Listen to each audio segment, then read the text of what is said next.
দুপুরবেলা বৃষ্টি হয়েছে না, তাই বৃষ্টির পরে আর আমাদের কাজকর্ম নাই, ঘরে বসে রয়েছি। তাই ভাবছি কি করব।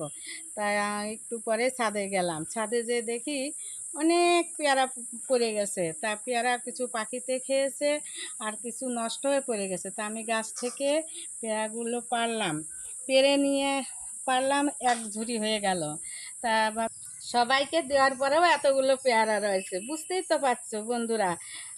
পেয়ারাগুলো এখন আমি লঙ্কা, কাসন, লবণ দিয়ে মাখা করব। মাখা করে পেয়ারাগুলো সবাই ভাগ করে খাবো। আমি তো একা খেতে ভালোবাসি না, তা আমি সবাইকে দিয়ে খেতেই ভালোবাসি। তাই বন্ধুরা, তোমরা আসতে বলেছিলাম তোমাদের, তোমরা আসলে না। কিন্তু আর কয়দিন পরে আসলে একটা পেয়ারাও কিন্তু পাবা না গাছের, সব পেয়ারা ফুরায় যাব। তাই বলছি, তোমরা যদি পারো তাড়াতাড়ি আসো। মাত্র দুই একজন এসছে আমার পেয়ারা খেতে, আমি নিজে হাতে তাদের পাড়িয়ে দিছি পেয়ারাগুলো। তবে এখন তার বেশি নেই। তাই এইগুলো যদি আসো তাহলে এখন আমার এই ভিডিওটি যদি ভালো লাগে তাহলে পাশে থেকে ফলো করে